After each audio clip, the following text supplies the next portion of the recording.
Hey everyone, welcome to session 108 of the Behavioral Observations podcast. I'm joined today by Dr. Kendra Newsome from FitLearning.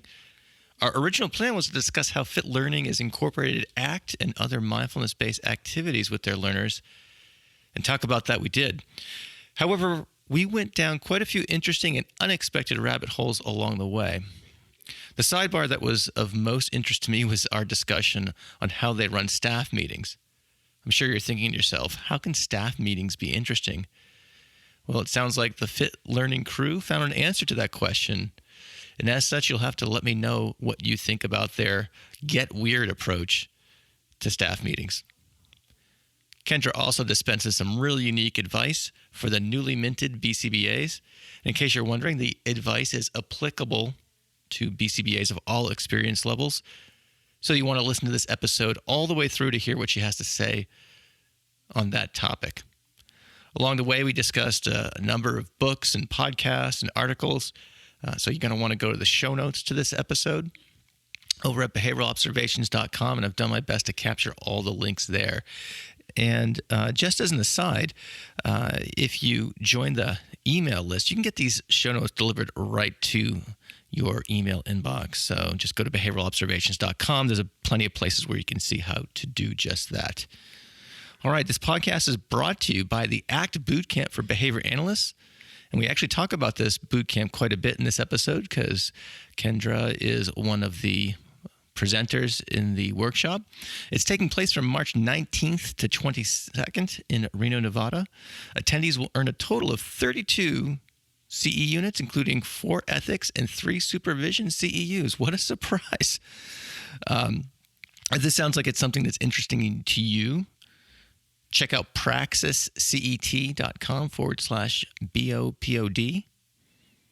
I know that sounds like a mouthful, so just hit the show notes for this episode and use the code BO50 to save on your registration if it's something that you want to attend. We're also brought to you by HRIC Recruiting. If you're looking for your dream job, work directly with agency owner Barb Voss and let her put her 30-plus years of recruiting experience to work for you. Whether you're relocating or just wondering what else is available, go to hricolorado.com and schedule a confidential chat right away. We're also brought to you by An Insider's Guide to Legal Tactics Used Against Schools, how behavior analysis can help. This event is brought to you by Brett Denovi and Associates, and it takes place on February 28th, 2020 from 9:30 to 2 p.m. at the Doubletree Hilton Hotel Orlando at SeaWorld. You can attend either in person or via webinar if you're not in the Orlando area. Student discounts are available, and all the proceeds go towards supporting the B.F. Skinner Foundation. How cool is that? Okay, last but not least, I am very honored and excited to be part of this year's Verbal Behavior Conference that's being held on April 2nd and 3rd in Austin, Texas. Come learn from VB experts such as Mark Sundberg and Barbara Esch, amongst others. For a special registration price for podcast listeners, go to ctac1.com/podcast. Or again, as with all these events, just go to the show notes of this episode and it'll be right there. So I think that's it for introductory announcements. So without any further delay, let's get to this fun conversation with Dr. Kendra Newsome. Welcome to the Behavioral Observations Podcast, stimulating talk for today's behavior analysts. Now here's your host, Matt Sikoria.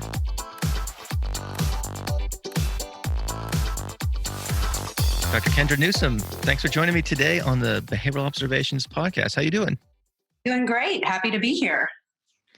I am excited to chat with you. You're the, the third founding partner of FitLearning that I've had a chance to interview on the podcast. So it's been fun getting to know Kim and Nick. And so I feel like I'm kind of, you guys are have friend of show status, if you will. So thanks for Awesome. glad it's been great to get to know you guys and to continue to do so. So we've got a bit of a full agenda to talk about today. One of the things I want to have you on to talk about is some of the things that Kim had brought up in our last interview. And she talked a little bit about how FIT is incorporating mindfulness and act type or act-based activities within their learning programs. And we didn't have enough time to really drill down into it. So this is a great opportunity to get really into the details of what you guys are doing, how you're doing it, and all those things. So I look forward to digging into that. But before we get to that, I want to start by getting a little bit of your background. And again, I have the benefit of knowing Nick and Kim and how they kind of found their way into behavior analysis. If you can kind of share your background story, that would be a great place to start. So Yeah, take it absolutely. away. Sure thing. Yeah. So, if I kind of think way back to, young undergrad Kendra, who had an interest for a long time in psychology and ended up transitioning from the high school into college in Florida State, and was a psychology major and didn't know a thing about behavior analysis. I mean, this is a long time ago. And certification wasn't a thing. It was actually becoming a thing in Florida at that time. And I honestly was about 20 hours into my undergrad classes in psychology and was finding myself a little disenchanted and began to flounder a little bit and reevaluate where I was headed. And I signed up for an elective over the summer in applied behavior analysis. And this young, enthusiastic graduate student named Jim Carr taught that class. Oh, no kidding. Yeah. And I've luckily had the opportunity to share this story with him since then. But that was the game changer for me. And that class, the light bulb went off, everything clicked. I was certain in that moment that behavior analysis was my path for the future. And at that time, I was at a branch campus of Florida State in Panama City, and it was a relatively new campus at that time. And so all the faculty actually bussed over from Tallahassee. I grew up in Panama City, Florida. And at this time, had that class, was reinvigorated with psychology, and had nowhere to actually engage with that area of practice in the small community that I was in. And that, coupled with other life events, had me actually pack up and move to Orlando. I left Florida State. I started attending the University of Central Florida, and that was awesome because that's where I started my first job in behavior analysis, which was at a residential treatment program called Threshold. And really interestingly, the very first way I ever learned how to measure behavior was on a standard acceleration chart. No way. Yeah, Dr. Pat McGreevy was connected with Threshold at the time that I was there, and I started doing my associate certification with him at Threshold.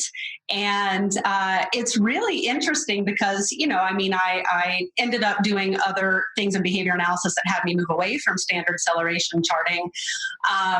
But to see where I am now and my commitment to that approach to measurement is really coming full circle. Oh, that's funny. That you're not going to get away with percent correct with Pat. No. And so, that's how I found behavior analysis and really never turned back from there. But, the other thing that's super cool or interesting, and I'm not sure that Kimberly talked about this when she came on, but Kimberly also worked at Threshold and literally left about 2 months before I started there. No way. Yeah, we worked with the same clients. And when I came out to UNR, so, my passion for behavior analysis was initiated in that class. It continued. I was certain that's what I was going to do. Started thinking about graduate school. ended up out at UNR. Within 2 weeks of being in Reno, one of the faculty connected me with Kimberly, and I became her research assistant. And she really mentored me. She started grad school several years before me, and really took me under her wing and mentored me. And that's how I kind of found myself back in the world of standard acceleration measurement, and learned about precision teaching, etc. So that's kind of that history in a nutshell. I see. What led you to choose UNR, especially if you weren't connected with Kim in the first place? Yeah, so the person who was the executive director at Threshold at that time, his name was Craig Cook. He knew that I was interested in graduate school. I also, at that point, was leaving Threshold. I had been there for years and was transitioning into more EIBI work. Also was ready to get out of Orlando, wanted to be closer to the water. So I moved over to an area near Melbourne, Florida called India. And had some really cool opportunities there. I had the opportunity to be trained by some of the consultants who worked with Dr. Vince Carbone, and was kind of just beginning to get my feet wet in a different application of our science to a different population. And I wasn't ready to move. And UNR had started the off-campus graduate program. They had run, I think, one cohort, but they were going to be offering a cohort in Florida. And so the director at Threshold told me about that. I wasn't quite ready to move, knew I wanted a graduate degree. So I actually started in the off-campus program through UNR. Okay. Interestingly, much like the experience in Florida State, at that time, all of the faculty from UNR would fly down to Florida monthly, the Fort Lauderdale area, and we would do classes over the weekend, and then we would engage remotely from there. But I really connected with the faculty. And so I knew I wanted to get my PhD a year in the master and into the off-campus master's program. I was like, whatever, I'm just going to pack up. I'm moving to Reno. And so I did. And so I moved 3,000 miles across the country, away from my family. A good friend of mine who was in the off-campus program did the same thing. And we came out to Reno, and I kind of rolled the dice that I would get into the doctoral program because I was in the master's program at that time. And so that's how that happened. And luckily that all worked out. It's an example of what not to do when you're applying to graduate school is put all of your eggs in one basket. But luckily it worked out in my case. I see. That's funny. It's the graduate training opportunities at that point in time were, a fraction of what they are right now. So it's I think these days it's far easier to find good training programs and things like that. So it's not surprising that you're one of many people I've chatted with who have picked up and moved long distances. I mean, I did it myself. Going from New Hampshire to Alabama for graduate school. So and it's these days it's there's online options and a lot of these programs popping up for brick and mortar coursework and things like that. So I always love getting the history, especially for those of us who've been doing this for a little while. So so let's talk about what you're doing these days, what your role is with FIT. And I know we talked about FIT quite a bit with Nick and Kim.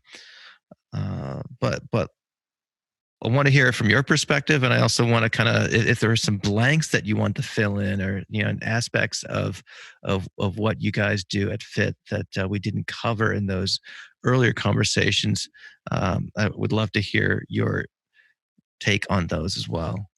Yeah, sure. So Kim and Nick and Donnie and I are founding. Donnie is my husband, Donnie Newsome.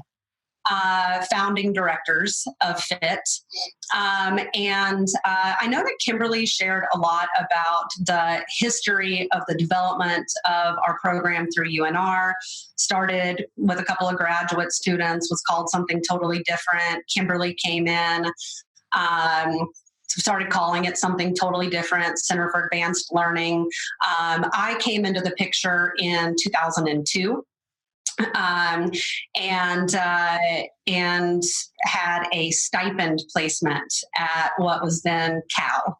As I mentioned before, Kimberly really took me under her wing. I had never run a precision teaching based session, and suddenly I find myself like designing a thesis inside of precision teaching.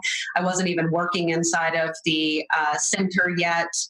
And in 2004, that's when Kim and Nick privatized Cal, and I came on as an assistant director with them, and really have been part of it ever since. When we became FitLearning in 2010, that's when I graduated from UNR.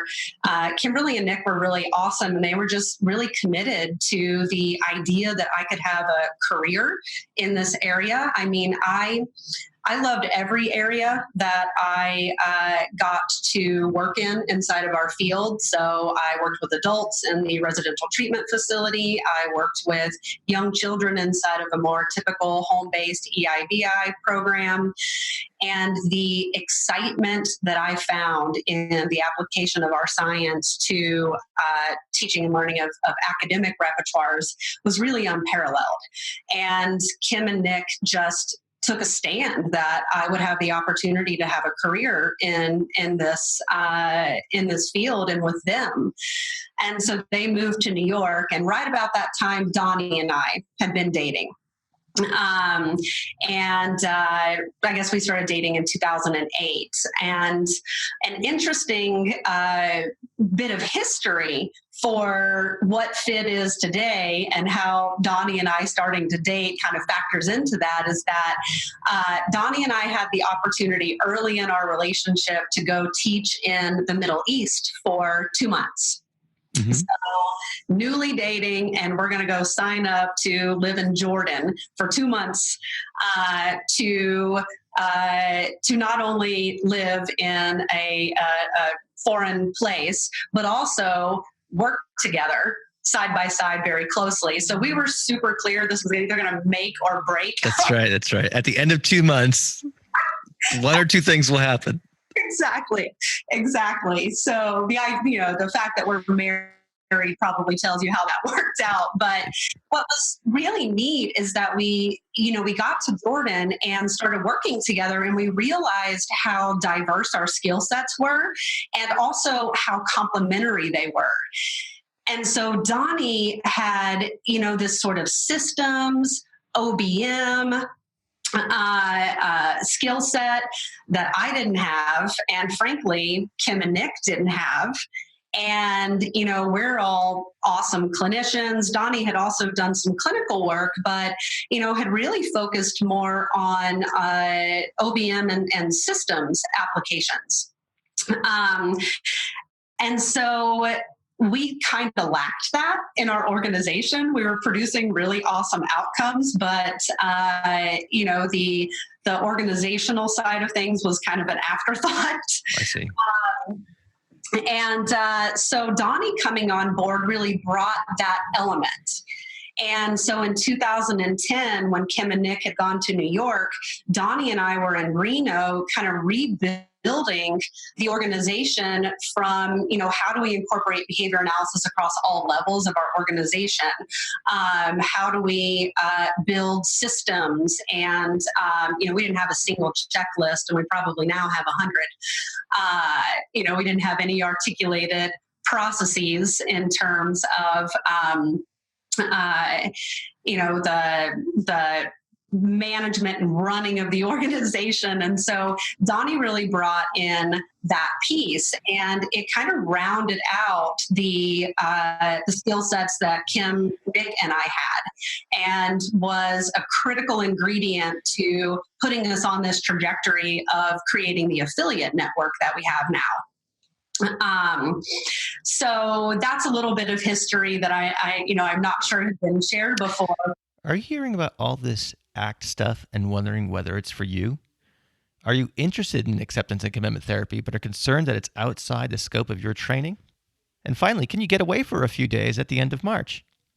If so, then consider attending the ACT Bootcamp for Behavior Analysts that's taking place in Reno, Nevada from March 19th through 22nd. This workshop will give attendees a deeper understanding of the roots of ACT, including how verbal behavior is extended by relational frame theory. Behavior analysts will also learn skills and techniques they can use to increase psychological flexibility with their clients while still staying within the scope of their practice. The ACT Bootcamp for Behavior Analyst workshop is taught by a who's who in the ACT and ABA world, including Drs. Evelyn Gould, Steve Hayes, Kendra Newsome, and Mark Dixon, just to name a few. Attendees will earn a total of 32 BACB continuing education units, including 4 ethics and 3 supervision CEUs. So if you want to learn more, go to praxiscet.com/BOPOD, or just simply go to the show notes for this episode.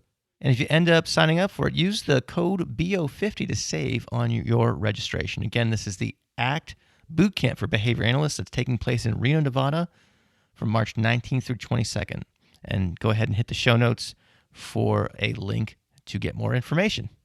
Yeah, and I want to, if I'm not mistaken, Donnie was on the Why We Do What We Do podcast a little while ago, and I will put a link to that in the show notes. But it was I think the topic was fluency, just kind of broadly speaking, and it was fantastic. So if for the listeners interested in doing, checking that out, again, it's Why We Do What We Do, and the link to that, I'll put that in the show notes so you can find it easily. But so yeah, thanks for not leaving Donnie out. So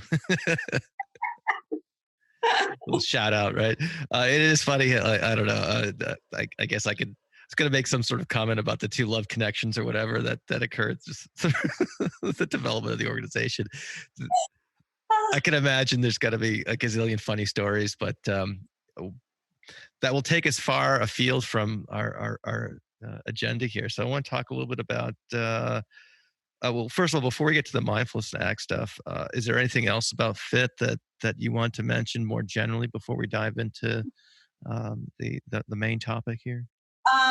Just in case there's any listeners that perhaps didn't get from Kim's podcast or are unfamiliar with us in general, we are a network of affiliated learning labs that we bring together several evidence-based technologies in the designing of academic curriculum for learners.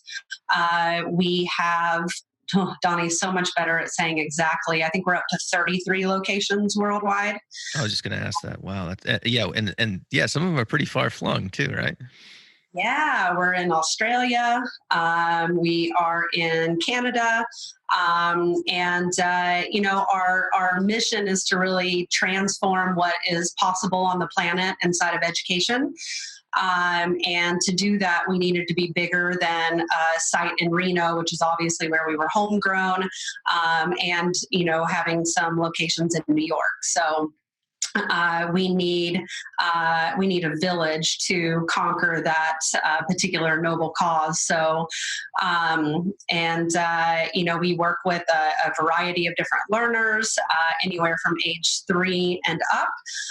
And on average, those individuals grow about an academic year in 40 hours of instruction with us. Just the power of our science applied to teaching and learning of academic skills. It's really exciting what's possible there. And we need folks to help us achieve that mission. So that gives a little bit of something for folks who haven't heard that from Kim. Right. And I don't want to turn this into a FIT infomercial, but I will give you guys some additional. So talk a little bit about the affiliate, because people, I know people have heard about you and say, I want more of that, or I want to do that, or whatever, and have gone through the affiliate process to become. So it's not like FitLearning owns operates all these different outposts, right? I don't want to use the F word, franchise, but so I know it's not exactly that either. But so tell us a little bit about how that works. Yeah, we actually really resisted the urge to, or the recommendations to move in the franchise model. And you're right, we don't own all of those. I would go crazy if I was managing 33 sites. But basically, people through our presentations, through hearing us on outlets like this, it's piqued their interest about what it would be like to be a director of a FitLearning site. We're not a franchise in the sense that, we don't tell you how to decorate your location. We don't tell you what to charge. There's a lot of autonomy. What we do is provide you with a particular educational model and the curriculum that goes with that to be able to provide the same academic services that we are providing inside of our core labs, which is what we call the labs that are owned by the founding directors. And so these guys are entrepreneurs. And Donnie is our affiliate manager. So the starting place is, he chats with them, chats with Donnie to get an idea of what it is they're looking to do. And we really support them through the initiation process of beginning a business, et cetera. They come to one of the core labs. They get trained by our team. We provide consultation and oversight. Kimberly and I are the directors, co-directors of quality assurance and instructional design for our co-company, FitLearning Consulting. And so she and I are heavily engaged in monitoring of outcomes and supporting affiliates in being able to produce outcomes that are identical to the ones that we're producing directly with our own teams. Yeah, Kim showed some awesome data at the Tate Behavioral Conference a few months ago about how you guys do some of that QA stuff, and then perhaps it's a conversation for another day. But the length that you guys go to make sure that service delivery is consistent is definitely commendable. So thank you. So another thing again that she mentioned was this how you guys are incorporating ACT and mindfulness. So let's turn to that. And so again, in case people didn't catch Kim's interview, why don't you give us the background in terms of how you're using this, I guess more generally, and then we got some specific questions related to that as well. Yeah, so our integration of ACT into our organization actually didn't start with, let me back up. It did start with ACT if you consider that, again, Donnie did his undergrad at Ole Miss with Kelly Wilson. Oh, really? Yeah. Oh, cool. So Donnie knew ACT before he knew behavior analysis. And so, he came upon Kelly's recommendation to UNR to learn the behavior analysis side of things with the intention that he would actually transition into clinical psychology. That didn't happen, but, while that's kind of happening and Donnie's getting some ACT from Kelly Wilson, Kimberly and Nick and I, there were a lot of students at UNR who had participated in some work called landmark education. Mm-hmm. And Kim and Nick had done it, and some other graduate students at UNR had done it. And I was really, my interest was really piqued in the work that they had been doing, given by the impact that it had had on all of them. And so, it's to some extent, it didn't even start with ACT. It started with this thing called landmark education, which is, they talk about it as a curriculum for living. Meanwhile, while Donnie's out at UNR, he has the opportunity to take Steve's ACT class. So he's furthering that repertoire. He also participated in landmark education. And when we really started to build systems into the organization, one of the things that we were in complete agreement about is that we're not committed to micromanaging people.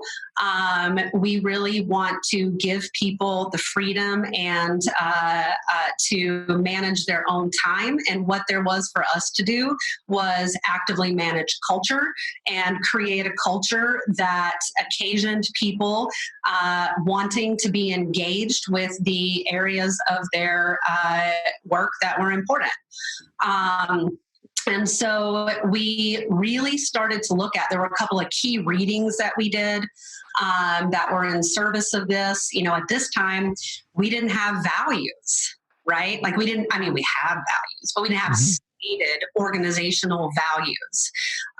We didn't have our stated organizational mission. We had just rebranded as FitLearning around this time.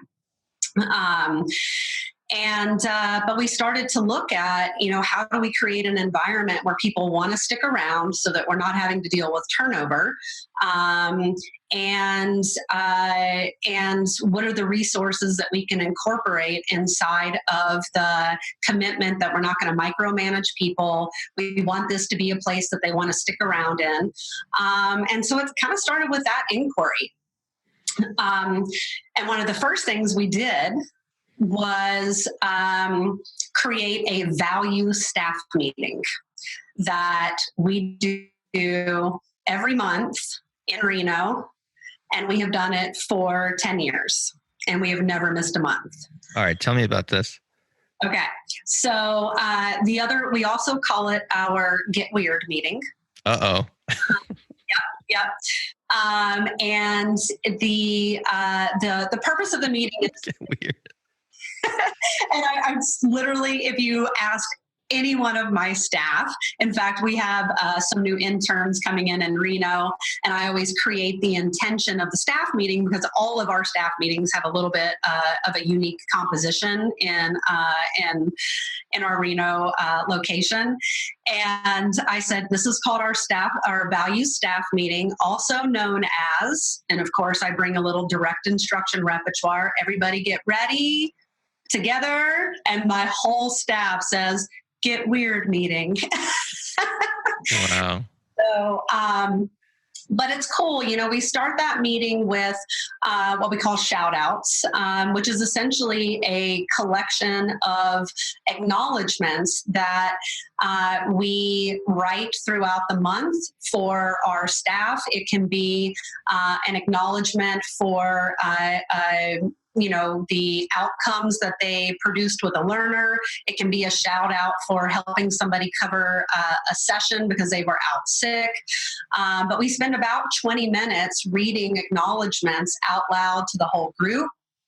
And then from there, we transition into a conversation that is intended to directly impact culture in a positive way. Sometimes that conversation comes out of something that we maybe pulled out of the landmark curriculum. A lot of times, for those who are familiar with ACT, we had values staff meeting yesterday. We did eyes on exercise in our staff meeting. Are you familiar with that exercise? Is that the one where you stare at each other? Yes. Yes. I did that once in a training, and I thought the trainees were going to kill me. Yeah. It was so awkward. Yeah. Yeah.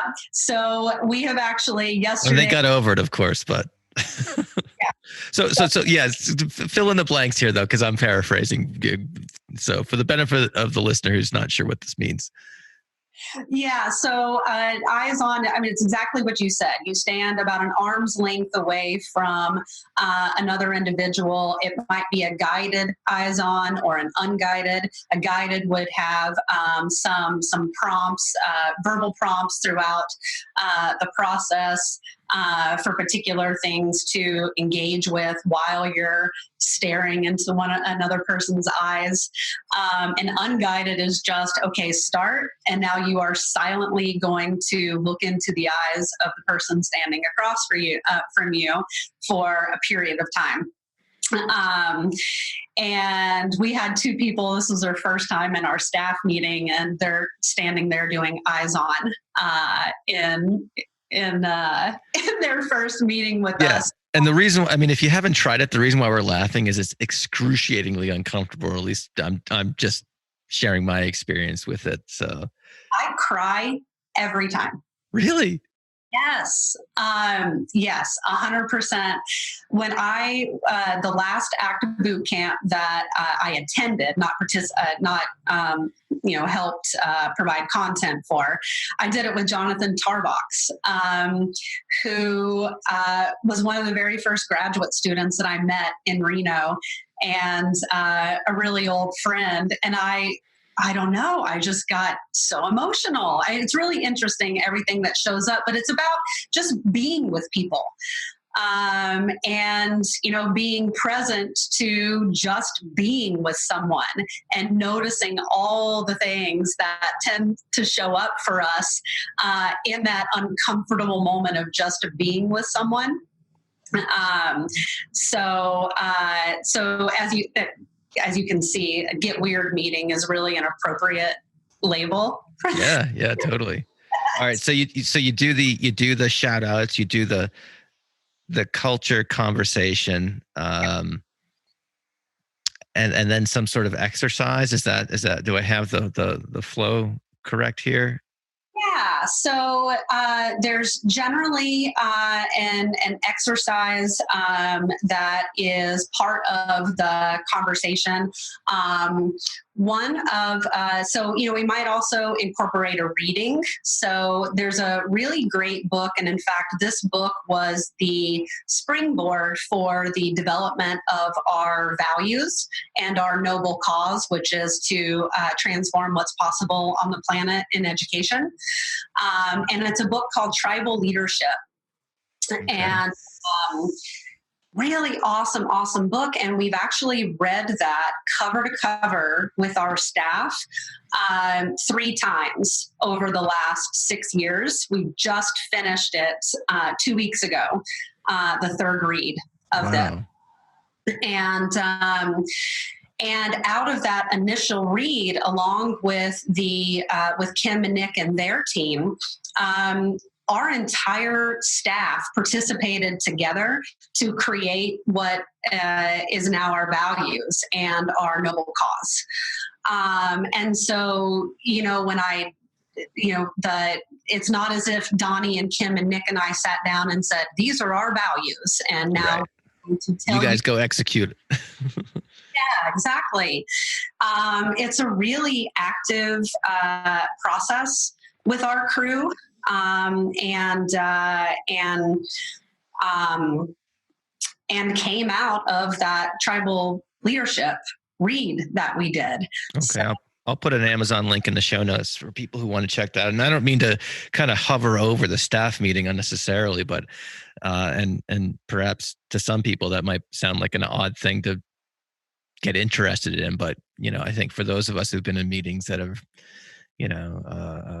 don't get a lot accomplished or, kind of waste time and things like that, anything that would help make those activities more effective certainly is of interest to me. Well, and if you really, and again, not to, super hone in on the content of staff meeting, but I think what's really important inside of this, integration of ACT into our organization is that, values clarification is very well situated inside of ACT work.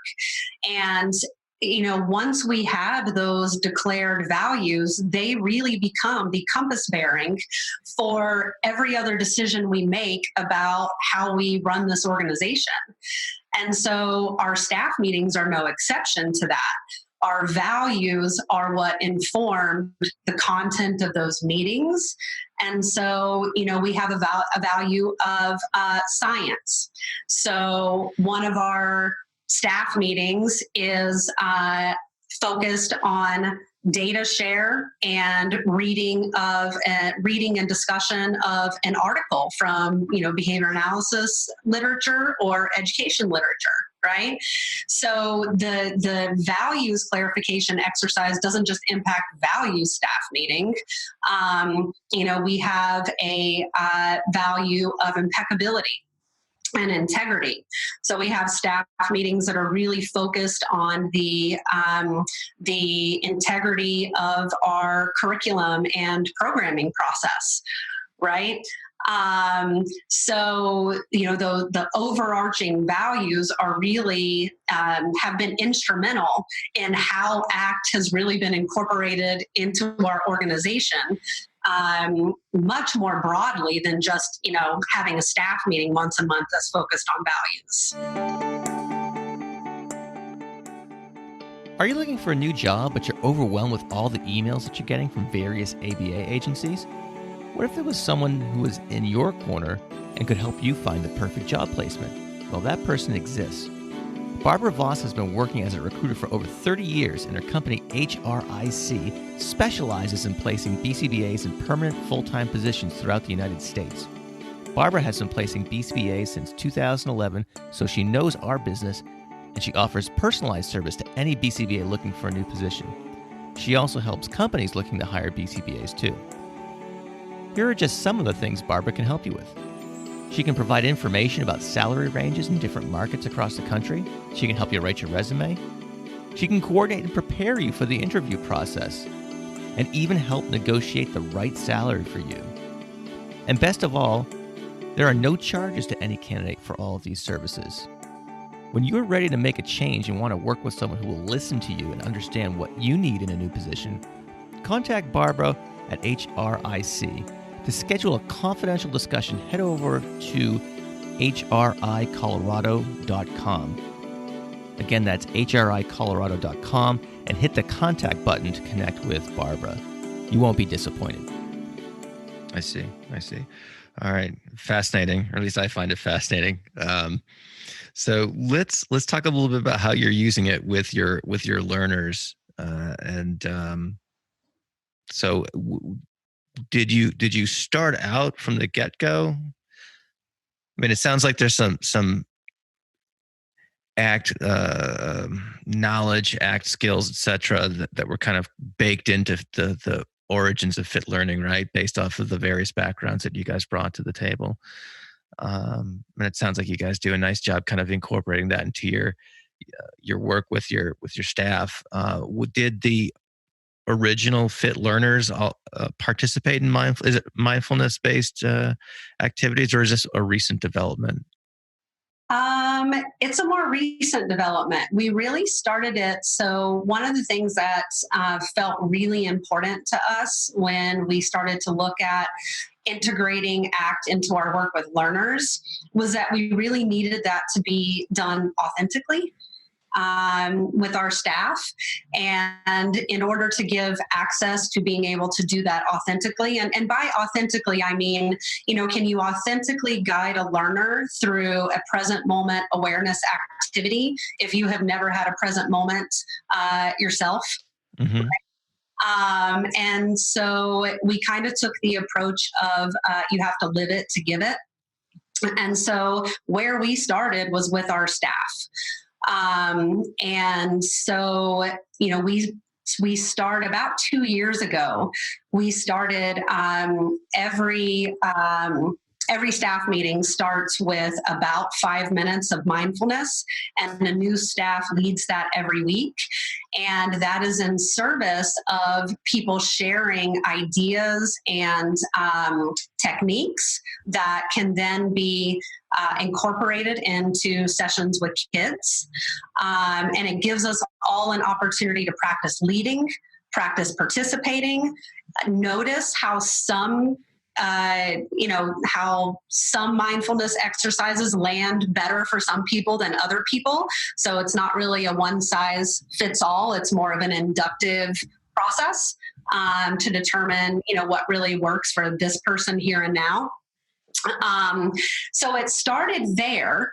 And from there, we started to look at, okay, now that we have a foundation of this for ourselves, how can we bring, and we all saw benefits from it. I was looking today, I hit, I'm almost 1,000 hours into mindfulness practice. That's recorded through an app that I use. That doesn't take into account, the staff meeting and moments here and there, but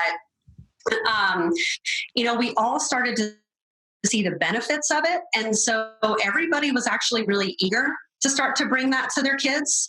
And so we had really willing participants at that point. And I think that it was because people had the opportunity to really experience for themselves before we were saying, okay, now I want you to do it with this learner. I see. So how? So did you have any? So it sounds like you had people on board. There weren't anyone people who are kind of like, "Ooh, this is a little, kind of woo woo or new agey or anything like that." Did you have any skeptics in the midst? Yeah, absolutely. And how did you convert them? I think that there's no short answer to that. There's no one variable. I think that the foundation that we had set through our Get Weird meetings for years and years, and the opportunity to read about it, right? So when we started to look at doing this with our learners and our staff, inside of that research meeting, we started reading ACT literature. We started reading the studies that have started to more and more come out of behavior analysis around ACT and ACT processes. And so, we got buy-in through knowledge and participation.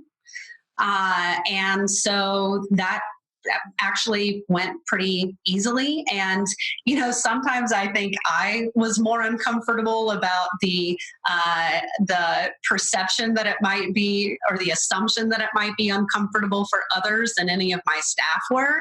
Mm-hmm. And what's cool is I started to have people, outside of staff meetings, we're busy here. We run 260 sessions a week in Reno. And we train a lot for all of the affiliate networks. So we are busy. And, it's not uncommon to run from one meeting to the next meeting. And we started to have people come in and say, hey, do you mind if we start this meeting with just, 2 minutes of mindfulness? I really feel like it'll help me get focused on the intention for this meeting. Wow. And so it was really cool to see that impact. And I think that by giving staff the opportunity to really read about it, engage in conversations, and practice it, it was a natural transition to then bring that to our learners. I see. So I want to talk, with regard to the learners, I want to talk about some specific examples of things you might do or things you do implement with them. But I also want to talk about like how this perhaps adds or perhaps jeopardizes efficiency. Because you guys are private pay for them, from what I understand, and time is money. And so taking time to do some mindfulness activities could take time away from getting an extra timing in on a particular pinpoint, right? Yeah. So how do you thread that needle? How do you justify that? What's the ROI on this type of work? Yeah, it's a really good question.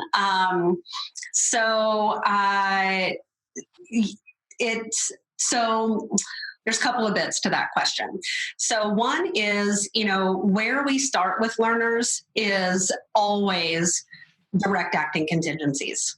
Right? I mean, every learner has some form of a token economy. One of the mantras built into our training is catch a learner being good. Those features of differential reinforcement for desired behavior, that is an integrated element of our work with kids. And our commitment to learners is more than remediating academic repertoires. And so one of the things that we encounter, because many of the kids that we work with, most of the kids that we work with are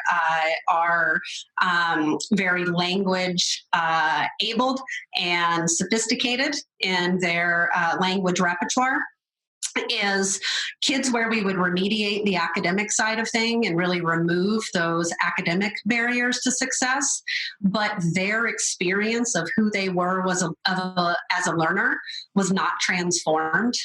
And from our perspective, that's a job left undone. So, to kind of situate that in an example, you have a kid in second grade who can't read. Well, we have a great science and technology for addressing that problem, right? So now I got a kid who can read and reads well, but her experience of who she is as a reader doesn't match those contingencies. Her rule-governed behavior about who she is as a reader is still aligned with that historical perspective of a struggling reader. Okay. And so, and the direct acting contingencies, for some learners, that's sufficient, and they can track those contingencies and they can, see the evolution in their academic skills. And for some kids, they didn't get that. And so ACT was a way for us to make sure that we were getting the job done and really transforming the experience for that learner of who they are as a student. And so removing those non-academic barriers to success. So that was, one thing that we were looking to get at. And how would you assess and subsequently measure that? That's a really good question, because we're measurement nerds with standard acceleration chart, right?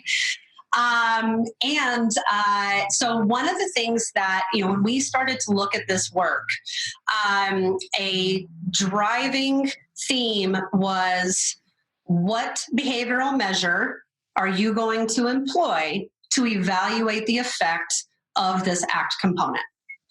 And so it might be, for the learner profile that I just described, it might be getting data on the rate of negative statements that occur in the session. So, I'm not good at this, or I hate this program, I'm not going to make my goal. Getting a rate of those behaviors in session, seeing the effect on that behavior as a function of our direct acting contingencies, and then if we don't impact that behavior to the extent that we're satisfied with, adding in that ACT component and further evaluating the effect on that. Now, as a precision teacher, I'm always looking for a fair pair. So if I'm going to decrease negative statements, I'm going to look for what's my behavior to increase. And so I would start to look at, perhaps statements of engagement. Oh, I didn't hit my goal, but that's okay. I want to try it again. Let's do it again. This is hard for me, but I'm going to do it anyway. And so really looking for those overt, easily measurable behavioral measures that we can incorporate to evaluate the effect of those ACT components, in addition to the good direct acting contingency stuff. So would these, I guess, interventions be put into someone's program based off of like would one of your learning coaches report to whoever their, I guess, clinical lead is and saying, look, Johnny keeps making these kind of self-defeating statements. He's saying he's stupid and stuff like that. And is that where kind of this starts? And you say, okay, well, let's start recording the frequency of those. And then, so I'm just trying to figure out or is this just like something where it's just part of the program now because you've noticed it's kind of good for what ails you, and all the learners kind of get this stuff? I think that makes sense. Yeah, totally. And I think it's a little bit of a combination of both. I mean, at this point, because we've made the effort to, our staff are reading articles and ACT, and we're engaged with it in staff meeting, and it's just kind of a part of our culture at this point.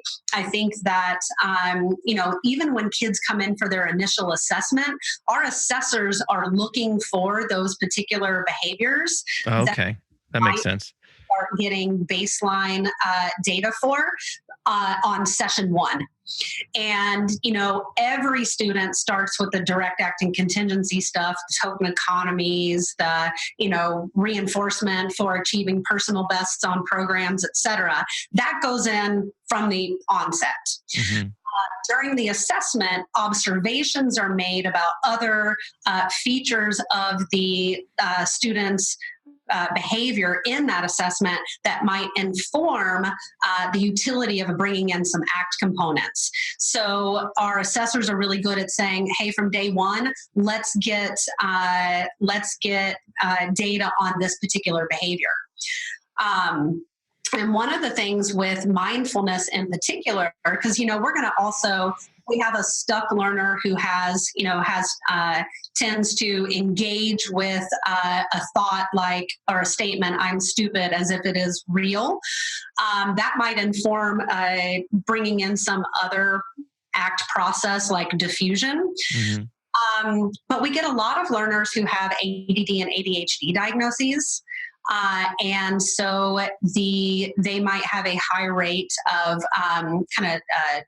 distractible behaviors. So, looking away from session, attending to others, having to repeat instructions. So things like repeated instructions will become a really critically important behavioral measure for the effect of mindfulness practice with that learner. And those are all things that we start to look for in the assessment process. But if we miss it in the assessment, then exactly like you said, one of the coaches or a case manager will say, hey, I'm noticing this with Sally. And I'm thinking that maybe the incorporation of some ACT components can make a big difference for her in this area. I see. Have you done any, or do you have plans to do any applied research to share the benefit of these interventions? Yeah, yes, we do. That is, one of our values is being a contribution to the scientific community. And sometimes being in the practitioner world. This will be a good, not that we're ready to talk about scientist educator stuff, but I assume we will at the end. Yes, the short answer is yes, we do. We are hopefully what I would love to have happen. Obviously, we have our clinical data that we're obtaining from students here, and our primary goal is to make a difference for students, and we're not going to necessarily demonstrate experimental control. Right. That's tough in applied world. I totally get it. Yeah. So, but we have a really awesome relationship with UNR here in Reno, and we have the opportunity to participate in theses and dissertations for students who are part of the behavior analysis program. I hope that there are students who work with us that are interested in doing some investigative work in that area that would lend itself to good experimental control based on some of the preliminary findings that come out of our clinical operation. So yeah, I hope so. I see. Okay. Great. So, hey, Matt, you asked about the efficiency. Can I? Yeah, for sure. Yeah. Because you're totally right on this, right? We have a goal of the percentage of session that is spent in timings, right? That's precisely why I asked that question, because I remember how much Kim talked about this during her presentation at Tate, and so I was like, well, where does this all fit in here? Is this going to detract from the number of timings, you call them, right? Per unit of service or whatever. Yeah. Yeah. So we have a goal for how much of our time, what percentage of session we're spending in timings. And particularly with respect to the mindfulness, we time it so that can be, from our view, that opportunity for a particular learner that we've identified that there could be some benefit to bringing in some mindfulness work for, that's as important as achieving a fluency aim on letter sounds. Because if I have a learner who has a high rate of repeated instructions, right? So we have to repeat instructions because they are failing to initiate the response following the first instruction. That also gets in the way of efficiency. Mm-hmm. And so for mindfulness in particular, we time it. And it becomes part of that percentage of time and timings that we're looking to achieve with each of our learners. Hey everyone, I want to tell you about a cool event that's coming up on February 28th, 2020. It's the Insider's Guide to Legal Tactics Used Against Schools, how behavior analysis can help. This event's brought to you by Brett Denovi and Associates, and it'll take place again on February 28th from 9:30 to 2 p.m. at the DoubleTree Hilton Hotel Orlando at SeaWorld. If you don't happen to be in the Orlando area on that day, you can attend via webinar. All the proceeds go to support the B.F. Skinner Foundation. How cool is that? Student discounts are also available. So what I would recommend that you do is just hit the show notes to this episode. Go to behavioralobservations.com and you can find them from there, and you'll find links to register for that event. Again, it's the Insider's Guide to Legal Tactics Used Against Schools, How Behavior Analysis Can Help, on February 28th, 2020. Does it vary per student? I'm sure it does, but so what would be an intervention to reduce the repeated instruction? Would it be some sort of diffusion if the person was, doing the Chris Farley show, the I'm so stupid, and I'll put a YouTube link in the show notes for those who don't recall that old Saturday Night Live skit. I'm sure there's people listening to this saying, I've got a kid who does that, and so what would be some ACT-based strategies that might be helpful in that situation? Yeah. So, in my view, and probably it's my view because somebody said this to me once, but, the mindfulness seems so intricate to the other parts of the ACT hexaplex. And so, if you've got that learner who's I'm stupid, this is terrible, I can't learn, diffusion would obviously be part of that protocol that we would incorporate, but it would also be very likely that we would incorporate a mindfulness piece. And so those would kind of go in tandem. Okay. And also would include some values clarification. So it's really unusual for us to piecemeal in kind of an individual basis and ACT process. Okay. It would be more likely that we would incorporate several simultaneously. Again, because the ultimate goal is to make a difference in the learner as quickly as possible. Okay. All right, very good. So, which brings me to, one of the things that, that every ACT episode I've done, and I've done quite a few of them.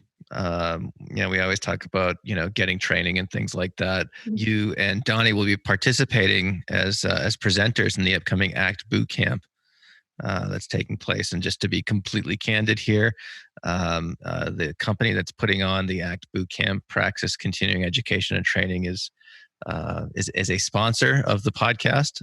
So just to make all those declarations as transparent as possible. So you guys can take whatever comes from this point forward with whatever grain of salt. But I do want to spend a minute in talking about, kind of what you guys are bringing some FitLearning to the ACT Bootcamp.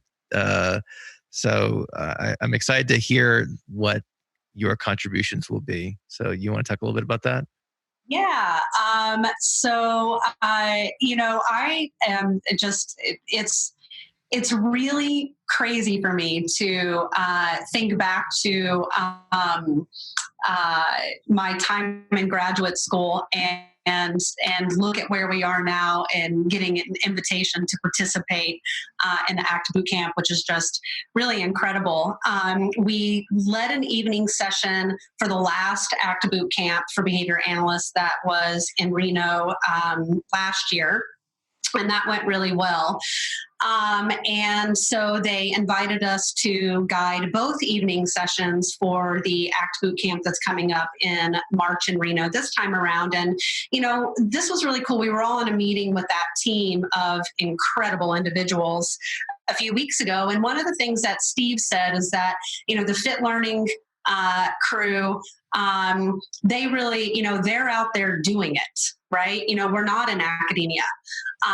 We are scientist practitioners, and we are running an organization and incorporating ACT into our organization across all levels. And so I think that we're in a unique position to be able to share with people how you get this going into your organization with your staff. How do you get buy-in with your supervisors if you're not the one running the show?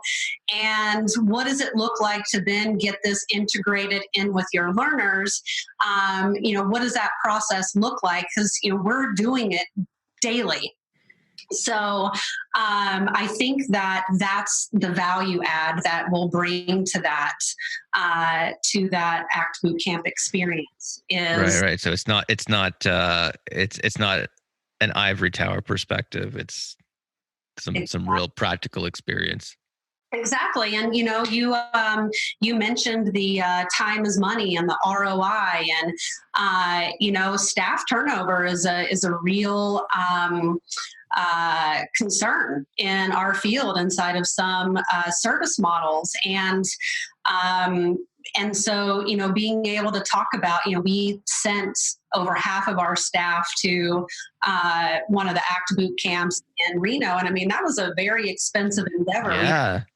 Cancel a bunch of sessions so that they could be there to participate. We paid for them to be there. And it's not as if you have a linear, direct analysis of the ROI based on that investment. But if you start to look at, I was doing a little back of the napkin math before we got started today. And if you look at, 7 of my leadership staff on average, they've been with us 7.5 years. So when you start to look at, okay, so that's 7.5 years that we haven't had to invest in the training and grooming of new leadership staff. Yeah. And some of these guys started with me when they were 17 and have been with me 8 years. And so, you look at that as a return on your investment, to have a Get Weird meeting, to send your staff to an ACT boot camp and be willing to, I think I ran 6 sessions one of the days that my staff was at the ACT boot camp, which doesn't happen in my world anymore. I mean, I maybe run 6 sessions in a month, not a day, right? Yeah. So I want to come back to that, but yeah, keep going. So I think that, we get to have those kinds of conversations with the people who are in the audience going, yeah, but how do I justify this investment for my staff? How do I justify the time that it takes to bring this to my learners? And so I think that we can bring some real conversations about our successes and failures inside of that inquiry of our own. Great. And obviously not everyone's going to be able to make it and, take the time off to travel to Reno and things like that. So I think there are a lot of kind of online opportunities for this sort of thing, but this is the boot camp is something where, basically sounds like it's a super intense experience over the course of 4 days with a lot of different people who are leaders in the field. But I want to come back to so what was it like running 6 sessions in a day? Like, 'cause I always wonder, when people are in these leadership roles, there is that sense of becoming disconnected with, the actual day-to-day implementation of these sorts of things. Talk about what it was like, kind of getting back, getting some time in the driver's seat again. Well, first of all, I tell all of my staff that my job in the chair is not to hit the goal of time and timings. It's because I am just not as fluent as they are any longer. It is a perishable skill. I'm not a precision teacher. I'm using air quotes here, but if I have to jump in and run a program, especially with the learner that I'm not super familiar with, I always have that thing well, I'm not going to run this nearly as smoothly as the person who's usually here or something like that. So that's why I wanted to kind of circle back to this, see if you had the same apprehension that I did. So I do. And because of my role in FitLearning consulting and the affiliate network, it's actually critically important for me to stay connected to the day-to-day operation in some capacity. And that's a little bit different for the 4 of us in terms of what our roles are inside of our affiliate network. But to really be intimate with the instructional design of our curriculum and our outcomes. I feel like I need to be able to jump in the chair and run a decent session. And in order to really be able to fulfill on my role in quality assurance and instructional design. So, I'm still pretty connected to the day-to-day operation. Most of my day is spent looking at data, not direct service implementation, but I run a session a week usually. Cool. Very cool. All right. You touched on the scientist educator workshop earlier. And again, this is something that Kim brought up in her last interview with me. And I must have gotten, 5 to 10 emails, possibly more. People are like, where and when and what? This sounds awesome. I want in. So tell us what the scientist educator workshop is, and whatever other details that you can share with us. Cool. Yeah. I'm really excited about this, and I do have to credit my husband for bringing this idea to us. And we all got really excited about it. So, the scientist educator comes from all of us coming from UNR. We took a methods course with Steve Hayes, and he talks about the scientist practitioner. And so, the scientist educator, when we all looked at getting into clinical work, we knew we didn't want to really go into academia, but there's some aspects of academia that we did have value for us inside of our clinical operation. And so, that's kind of the excitement around bringing this workshop. But really what it is kind of a compilation of a variety of presentations that the four of us have given over the last 10 years, that people who aren't quite in the place of wanting to throw their hat over to open a FitLearning, but are interested in how they bring this scientist practitioner, scientist educator repertoire to bear inside of whatever service model they're in. It's really designed to guide those individuals. So it'll include things like functional mastery, right? So our field, there's a publication on this in Java, Richling et al. About the mastery criteria most commonly utilized in behavior analysis. And, the reality is that most of the mastery criteria we use are arbitrarily selected, and not necessarily informed by the features of a mastered skill. And so one of the conversations that we'll bring to people is, how do you really design mastery criteria that are functional for this learner on that particular skill, and functional in the sense of it's retained, it's easily applied to the learning of new things, etc. There is a conversation about instructional design. So moving beyond a task analysis, and not as if task analyses aren't critically important, they are, but what can even help a task analysis is really understanding component-composite relations. And so how to take a complex skill and break it down into its individual component skills that will aid in the instructional design process. And that could be for a skill like tying shoes or loading the dishwasher or designing a reading intervention, right? Obviously measurement, right? So there'll be a piece on standard acceleration charting. Right. So you're going to get weird with the chart. Oh, of course. We'll talk about worldviews and how understanding of the worldviews of others in other disciplines, how understanding those worldviews creates a bridge to working well in an interdisciplinary, collaborative opportunity. the history of educational reform. We'll define what we're calling behavioral education and what is entailed in that. And so it's, again, a compilation of all of these things that we've all been talking about. What's a natural science approach to teaching and learning? All of these things built into a 2-day workshop. Very cool. Wow, that sounds exciting. And I'm not going to hold you to specific dates.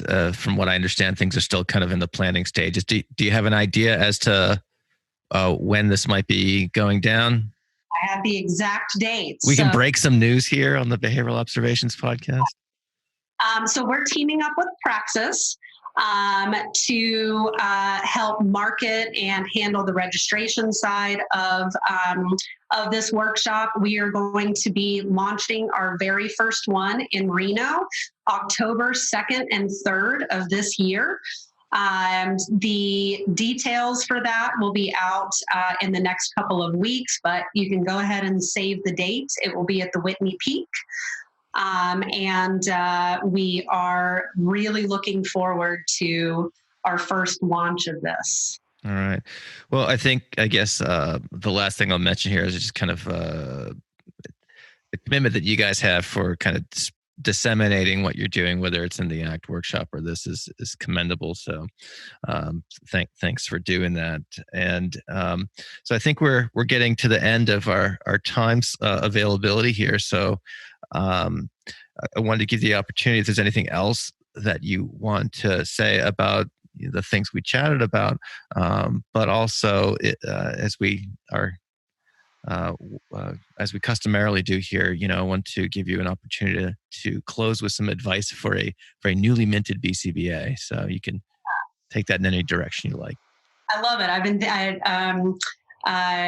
thinking about that yesterday, thinking about it today on my drive in, and I have two things that I would like to share. One is take the opportunity to read things outside of behavior analysis. Some of the works that I have incorporated into my reading have been as instrumental in shaping our organization and our work as the things that I have read from within our science. I mentioned tribal leadership. Another one that I would love to mention is a book by Tim Ferriss called Tools of Titans. Oh, yeah. Yeah. I'm a huge Tim Ferriss fan. Oh my God, that book is what got me personally doing mindfulness on a daily basis. 80% of the people that he interviews in that book have a daily mindfulness practice. Yeah. And when I read that book, I was like, okay, stop. You're going to do this now. And so that was when I started my daily practice. So I think that those gems from outside of our fields. I just finished Talking to Strangers, which is a new Malcolm Gladwell book. I had Peak, The Science of Expertise. Even though these things are not coming from within our science, I feel like they really complement our worldview and can give us content to connect with others across different disciplines, etc. So that's one advice. The other one is build a tribe. I cannot tell you how much I benefit from the people that I surround myself with on a daily basis. Some of these work directly in my organization. I have the benefit of, being contributed to by Dr. Tim Fuller, Dr. Scott Miller, Kimberly and Nick, my frontline staff. I learn from these guys every day, and it makes me a better behavioral scientist. And I have folks from graduate school that I stay closely connected with, that I can bounce ideas off of, learn from, etc. And I think that a lot of BCBAs work in environments where they are perhaps a lone warrior in the sense of perhaps the only BCBA, or they don't have a shared space where they have the opportunity to really contribute and benefit from one another because you're running sessions off-site. I can't encourage people enough to find those opportunities to really benefit from your tribe as a means of continuing to learn. Because in my view, that is perhaps more valuable than any continuing education unit you might pick up at a conference or online. Awesome. So those are my 2 bits of advice. Oh, those are home runs for sure. I've been encouraging guests to kind of, the most common, I did, when I put a presentation together about the podcast a few months ago, and I was kind of going through the different pieces of advice that people have provided for the newly minted BCBA, and many guests have said, well, continuing ed, and it's super important. So I don't mean to make light of that, but I've been encouraging my guests to kind of give something. I don't want to say out of the box, but something in addition to that. And so, thank you for bringing those 2 things. I'm a huge. I love reading those kind of non-academic books and really trying to reverse engineer the behavioral principles out of them. And so that's what I find fun about those. And then the tribe thing, man, that is just so important.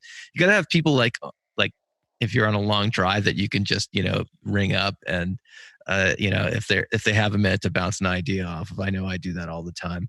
And it's been incredible because I have been that BCBA, that lone BCBA, and it's one of the reasons actually why I started the show. So thanks for providing those 2 pieces of advice for the newly minted and for BCBAs of all